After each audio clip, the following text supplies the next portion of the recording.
రాణిపక్షి, ఏంటి బుల్బుల్ ఇలా వచ్చావు? నీ సహాయం కోసం వచ్చాను. ఏంటి బుల్బుల్, ఏం సహాయం చేయాలి? పిల్లలకి సెలవులు ఇచ్చారు కదా, వాళ్ళు నన్ను పిక్నిక్కి తీసుకెళ్ళమని అడుగుతున్నారు. మా అమ్మ వాళ్ళ ఇంటికి తీసుకువెళ్తున్నాను. నేనేం చేయాలి? నా భర్త పనికెళ్ళాడు రాణిపక్షి. ఇదిగో ఈ తాళం తీసుకెళ్ళి ఆయనకి ఇవ్వు. నేను పొద్దున్న చెప్పాను, లేదంటే పని అయిపోయినాక ఆయనే నీ దగ్గరికి వస్తారులే. అప్పుడు ఈ తాళం ఇచ్చేయి నువ్వు. తప్పకుండా బుల్బుల్, నువ్వు వెళ్ళేసిరా. బుల్బుల్ పక్షి అక్కడి నుంచి బ్యాగ్ తీసుకొని వెళ్ళిపోతుంది. కొంతసేపటికి బుల్బుల్ పక్షి భర్త రాణి వాళ్ళ ఇంటికి వస్తాడు. తాళం చెవి రాణి బుల్బుల్ పక్షికి ఇస్తుంది. బుల్బుల్ పక్షి అక్కడి నుంచి వెళ్ళిపోతుంది. మాకు కూడా సెలవులు ఇచ్చారమ్మా, మమ్మల్ని కూడా తీసుకెళ్ళండి, మేము ఎంజాయ్ చేయాలి కదా. సరే చిన్ను బన్నీ, మీ నాన్నని అడగండి, ఆయన తీసుకెళ్తా అంటే అందరం కలిసి పిక్నిక్కి వెళ్దాం, సరేనా? సరేనమ్మా, నేను నాన్న అడుగుతాను. అప్పుడే అక్కడికి రాజు పక్షి వస్తుంది. ఏవండి, పిల్లలు పిక్నిక్కి తీసుకెళ్ళమని అడుగుతున్నారు. ఎలాగో వాళ్ళకి సెలవులే కదండి. సరే అయితే అందరం కలిసి పిక్నిక్కి వెళ్దాంలే. పిల్లలిద్దరూ పిక్నిక్ అని గంతులు వేస్తున్నారు. తల్లి పక్షి ఇంకా తండ్రి పక్షి క్యాంపుకు కావాల్సిన సామాన్లు ఇంకా బ్యాగ్లో ఆహార పదార్థాలు తీసుకుని ఇంటికి తాళం వేసి ఎగురుకుంటూ వెళ్తారు. మరొక పక్క పక్షులు ఇంకా కాల వాళ్ళు మాట్లాడుకుంటున్నారు. వర్షాకాలం కూడా వచ్చేసింది. అప్పుడే అటుగా వెళుతున్న రాణి పక్షిని రాజు పక్షిని చూస్తారు. అరే ఓ రాణి పక్షి, ఏమైంది? ఎందుకని పిలిచావు? ఎక్కడికి వెళ్తున్నారు రాణి పక్షి? ఏదైనా విశేషం ఉందా? విశేషం లాంటిదేం లేదు, పిల్లలకి సెలవులు ఇచ్చారు. అవును రాణి పక్షి, నేను కూడా విన్నానులే. అయినా ఎక్కడికి వెళ్తున్నారు మీరందరూ కలిసి? మనం ఇంట్లో ఖాళీయే కదా, రాణి పక్షితో పాటు వెళ్దాం, మనకు కూడా సరదాగా ఉంటుంది. వాళ్ళు ఏదైనా పని మీద వెళ్తున్నారేమో, మనం ఎందుకు వాళ్ళతో? పని మీద కాదు, క్యాంప్కి వెళ్తున్నాం, వస్తారా మీరు కూడా? చాలా బాగుంటుంది క్యాంపు. ఏంటి క్యాంపా? క్యాంపా చాలా బాగుంటుంది, మేము కూడా వస్తాం మీతో పాటు. మేము కూడా వస్తాంలే, చాలా రోజులు అయింది కదా బయటికి వెళ్ళి, మేము ఎంజాయ్ చేసినట్టు ఉంటుంది, బాగుంటుంది. అవును కదా, మనందరం కలిసి వీళ్ళతో పాటు వెళ్దాం. అలా పక్షులన్నీ కలిసి బ్యాగులు సర్దుకుని రాజు పక్షి ఇంకా రాణి పక్షులతో ఒక చోటుకు వెళ్ళి సామాన్లన్నీ కింద పెట్టుకుంటాయి. వర్షం వచ్చేలా ఉంది, ఇక్కడ మనం టెంట్లు వేసేసుకుందాం. పక్షులన్నీ టెంట్లు వేసుకుంటాయి. కాసేపటికి నువ్వు కూడా వెలిగిస్తారు. కొంతసేపటికి పక్షులన్నీ బయటకు వచ్చి వాతావరణాన్ని బాగా ఎంజాయ్ చేస్తున్నాయి. పిల్లలందరూ గేమ్స్ ఆడుకుంటున్నారు. కానీ వాతావరణం బాగా నల్లపడింది. ఎవరి టెంట్లోకి వాళ్ళు వెళ్ళిపోయారు. దుప్పుడు కప్పున చల్లేస్తుంది బాబోయ్. అమ్మా నాన్న, మనం పిక్నిక్ వచ్చాం, ఇప్పుడేమో పెద్ద వర్షం పడేలా ఉంది కదమ్మా, ఎలా మరి? ఎక్కడ ఉంటాం?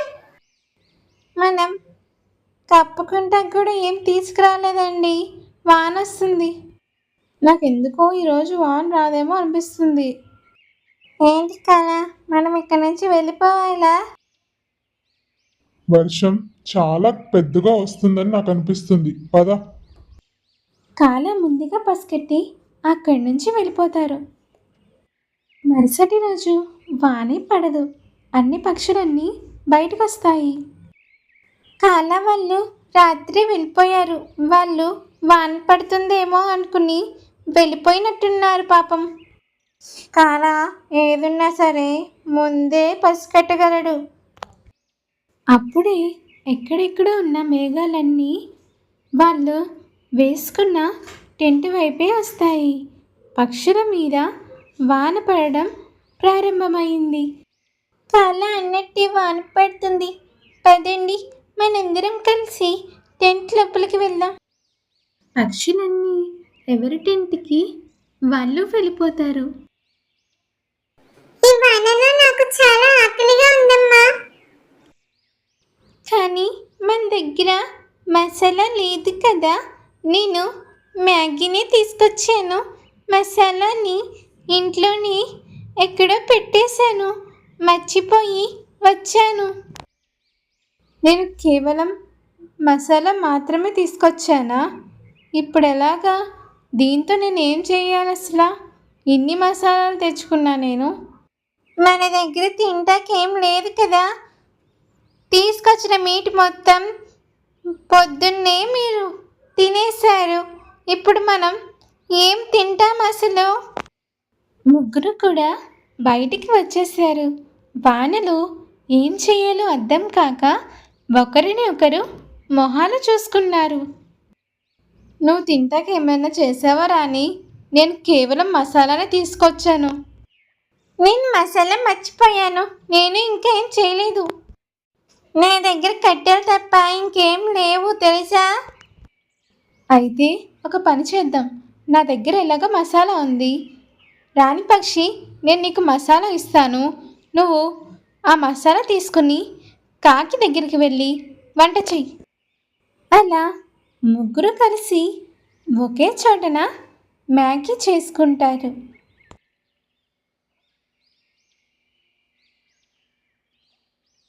మ్యాగీ చాలా తొందరగానే అయిపోతుంది కాబట్టి అందరూ కలిసి కూర్చుని మ్యాగీ తింటున్నారు.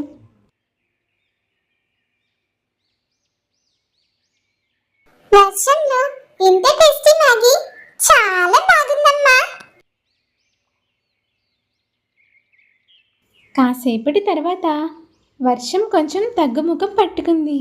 పక్షులన్నీ బయటికి వచ్చాయి. అదేంటి, ఇంకా అందరం కలిసి ఇంటికి వెళ్దాం. మీరు లగేజ్ సర్దుకోండి. పదండి వెళ్దాం. అవును, మీరిద్దరు టెంట్లు పీకేసేయండి. మేము లగేజ్ పట్టుకుంటాము. అందరం ఇప్పుడే వెళ్దాం. వాన పెద్దదయ్యేటట్టు ఉంది. అసలు తినడానికి లేదు. పక్షులన్నీ తమ ఇంటికి వెళ్ళడానికి లగేజ్ అంతా సర్దుకుని ఎగురుకుంటూ వెళ్తాయి.